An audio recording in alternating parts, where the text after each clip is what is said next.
അങ്ങനെ കാത്തിരിപ്പിനൊടുവിൽ ദാവീദ് എന്ന ചിത്രത്തിൻ്റെ ആദ്യ ഷോയുടെ റെസ്പോൺസൊക്കെ ഇപ്പോൾ പുറത്തുവന്നിരിക്കുകയാണ്.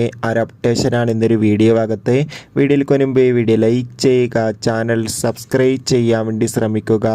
ആൻ്റണി വർഗീസ്, വിജയരാഘവൻ, അജു വർഗീസ്, ഷൈജു കുറുപ്പ്, ലിജുമോൾ ജോസ് എന്നൊക്കെ പ്രധാന കഥാപാത്രങ്ങളായി ഇന്ന് റിലീസിനെത്തിയ ചിത്രമായിരുന്നു ദാവീദ്. ഏവരുമേറെ ആകാംക്ഷയോടെയായിരുന്നു ചിത്രത്തിൻ്റെ റിലീസിനായി കാത്തിരുന്നത്.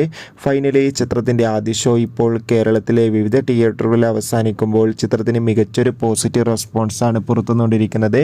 ചിത്രം കാണുന്ന സിനിമാ പ്രേമികളെല്ലാവരും ഒന്നടങ്കം പറയുകയാണ്, ദാവീദ് എന്ന ചിത്രം മികച്ചൊരു ആക്ഷൻ എൻ്റർടൈൻമെൻ്റ് ആണെന്നും ചിത്രത്തിൽ പെപ്പയുടെ അതിഗംഭീരമായ പെർഫോമൻസും മികച്ച ആക്ഷൻ രംഗങ്ങളും കാണാൻ വേണ്ടി സാധിക്കുന്നുണ്ടെന്നും. എന്തായാലും കാത്തിരിക്കാം ദാവീദ് എന്ന ചിത്രത്തിൻ്റെ കൂടുതൽ റെസ്പോൺസിനായി. ചിത്രം കണ്ടവരുടെ അഭിപ്രായം കമൻറ്റ് ചെയ്യുക. ഈ വരുന്ന മാർച്ച് മാസം ഇനി അങ്ങോട്ട് OTT റിലീസ് ചെയ്യുന്ന ചിത്രങ്ങളുടെ വീഡിയോ ചാനൽ ഭാഗം പരിശോധിച്ചാൽ കാണാം.